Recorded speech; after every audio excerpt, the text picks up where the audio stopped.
పిల్లలకి స్కూల్ పాఠశాలైతే పేరెంట్స్‌కి స్కూల్ పేరెంట్స్‌శాల.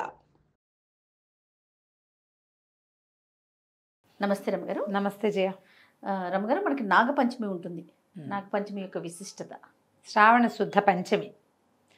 ఈ శుద్ధ పంచమి నాడు నాగారాధన, సర్పారాధన విశేషంగా చెప్తారు.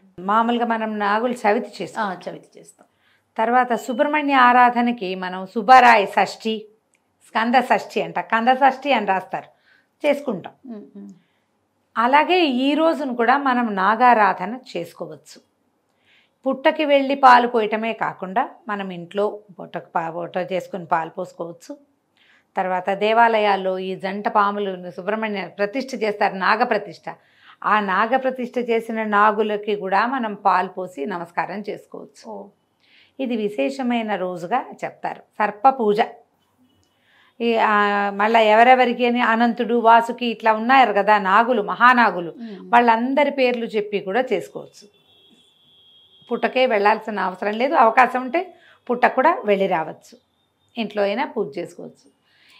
దీన్ని సుబ్రహ్మణ్య ఆరాధనగా కూడా తీసుకోవచ్చు. మనం సుబ్రహ్మణ్య అష్టకం చెప్తారు, అష్టకం చదువుకోవచ్చు. సర్పాలకి, నాగులకే ప్రత్యేకమైన నవనాగ స్తోత్రం అని ఒక ప్రత్యేక స్తోత్రం ఉంది, అది చేసుకోవచ్చు. ఉదంకుడు చేసినటువంటి నాగస్తుతి, ఉదంకుడు నాగస్తుతి అటు తెలుగులోను సంస్కృతంలోనూ ఉంది, వ్యాస భారతంలోనూ ఉంది, తెలుగు భారతంలో కూడా ఉంది.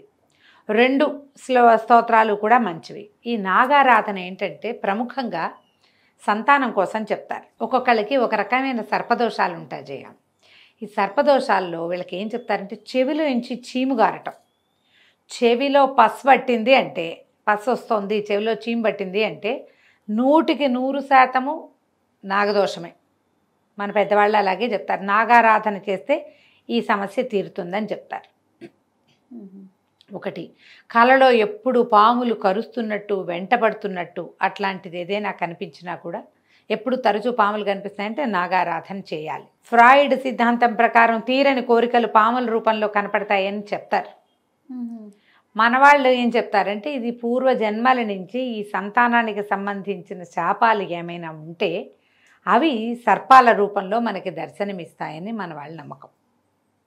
కొంతమందిని మనం ఆరాధన చేసిన తర్వాత కళ్ళలు పోయినాయి, చెవిలో చీము తగ్గింది అని చెప్తారు.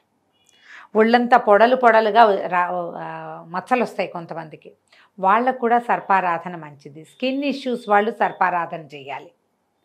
ఈ పుట్టమన్నుని తెచ్చి చెవికి పెట్టుకోమంటారు, అది చాలా విశేషమైన ఫలితం ఇస్తుందని, ఆరోగ్యానికి మంచిదని చెప్పబడుతుంది.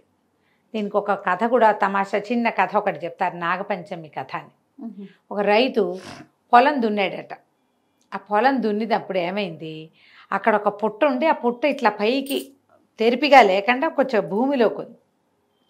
ఆ పాము గుడ్లు పెట్టిందట ఆ పుట్టలో. పిల్లలు పొదిగినాయి, చిన్న పిల్లలు పాకుతున్నాయి. ఈ రైతు పొలం దున్నినప్పుడు ఆ మొత్తం పాము పిల్లలన్నీ దాని కింద, నాగలి కింద నలిగిపోయినాయట. నలిగిపోతే ఆ పాము విపరీతమైన కోపం వచ్చిందట దానికి. వాళ్ళ ఇంటికి వెళ్ళి వాళ్ళ అంతు చూడాలని ఆ ఇంటికి వెళ్ళిపోయిందట. రైతు ఇంటికి వెళ్తే ఏమైందట, ఆవిడ పూజ చేసుకుంటుంది. ఆ రోజు నాగుల పంచమి అయ్యేసరికల్లా అనంత నాగుడికి పూజ చేస్తోంది ఇంటి ఆవిడ. వాళ్ళు బయటికి రాలా, లోపల తమ జాతి వాడే పెద్దవాడికి పూజ జరుగుతుంది కదా, సర్పం వేచి ఉందిట. తర్వాత లోపలికి వెళ్ళింది పూజ అయిపోయాక. వెళ్ళేసరికల్లా మొత్తం ఆహార పదార్థాలన్నీ స్వామివారికి నివేదన పెడతాం కదా, ఏం పెడతారు జనరల్గా, చిమ్మిరి, చలిమిడి, పాలు, టెంకాయ, పాలు, తేనె అవి నివేదన పెడితే సర్పం అవన్నీ తినేసిందట. తినేసరికి దాని ఆరాటం తగ్గింది, కొంత స్థిమితపడి దుఃఖంతో చెప్పిందట, నేను నా పిల్లల్ని అన్నిటి పోగొట్టేశారు మీరు, నేను ఇట్లా బాధపడుతున్నాను, ఆ దుఃఖంతో వచ్చా, కానీ ప్రసాదం తినేసరికి ఆవేగం కొంత తగ్గింది, కానీ నా సంతానం కోల్పోయానంటే అప్పుడు ఆవిడ అనంతుడిని ప్రార్థిస్తే అనంతుడు కొంత అమృతాన్ని అందించాడట ఆ చనిపోయిన పాము పిల్లలకి. సర్పాలన్నీ మళ్ళీ బతికినాయని ఒక కథ చెప్తారు. ఇదో కథ, ఎన్ని కథలు ఉన్నాయో. ఒక ఆవిడ ఎవరికో చెవిలోంచి పస్సు వచ్చేది, పాము వెన్నాడుతున్నట్టు కరుస్తున్నట్టు కలొచ్చేదట. చాలా సంపన్న గృహస్థులు, ఆవిడ చాలా మంచిది. నేను ఏనాడు ఏ దోషము చేయలేదు, నాకు ఇట్లాంటి కల వస్తోందని ఒక సాధువు వాళ్ళ ఇంటికి వచ్చినప్పుడు అడిగితే, అమ్మా నీకు సర్పదోషం ఉంది, నాగపంచమి నాడు పాముకు పాలు పోయి పూజ చెయ్యి. మరి రావి చెట్టు కింద ఎక్కడైనా నాగప్రతిష్ఠ జరిగిన చోట, నాగప్రతిష్ఠకి రావి చెట్టు కింద ప్రాంతం మంచిది, అక్కడ నాగప్రతిష్ఠ చేయించు.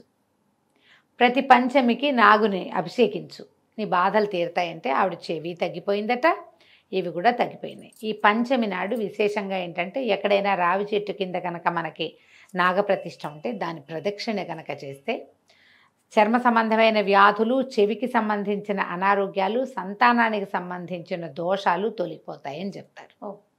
వీటిలలో మీరు ఏది కుదిరితే అది చేసుకోవచ్చు. ఎక్కువ ఇవన్నీ చేయలేం. పంచమి నాడు దేవాలయానికి వెళ్ళండి.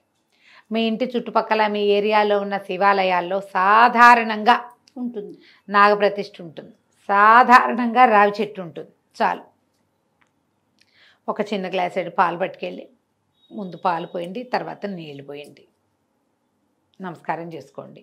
బెల్లం కానీ, చలిమిడి కానీ, చిమ్మిరి కానీ, అరటిపండు కానీ నివేదన పెట్టచ్చు. అన్నీ పెడితే మరీ మంచిది, అధికసి అధికం ఫలం.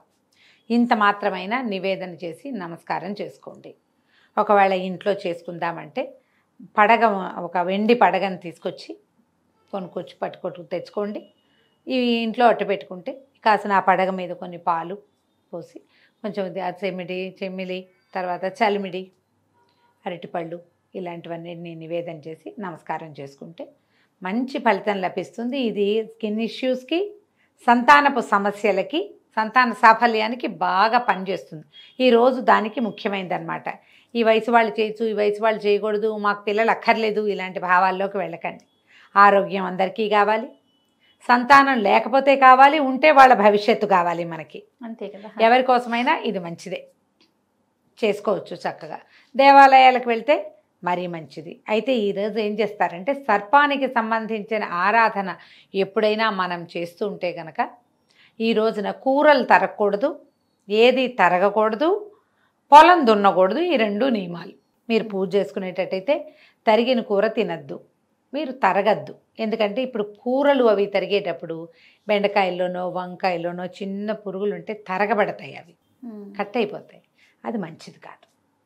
అందుకని కూరలు తరగద్దు, తరిగిన కూర కూడా తినద్దు. ఇది నియమం.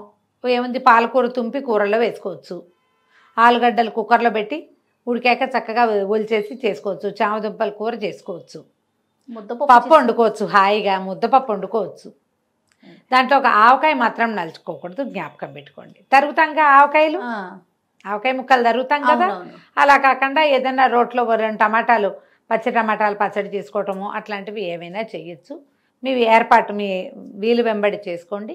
ఈ నాగుల పంచమి రోజున మీరు కనుక బుధంకుడి నాగస్తోత్రం చదివితే చాలా మంచి ఫలితం లభిస్తుంది. ఎవరైనా అంటే సంతానం కావాలనుకునే వాళ్ళు ఈ రోజును మొదలుపెట్టి వచ్చే సంవత్సరం నాగపంచమి దాకా చదవండి. ఈ లోపలే మీకు సంతాన సాఫల్యం కనపడుతుంది. అంత విశేషమైనవి. ఉదంకుడు నాగస్తోత్రం ఆన్లైన్ దొరుకుతుంది, సంస్కృతంది దొరుకుతుంది, తెలుగుది దొరుకుతుంది. చక్కగా సంపాదించి చదువుకోండి, చేసుకోండి. రైట్. నమస్తే. నమస్తే జీ.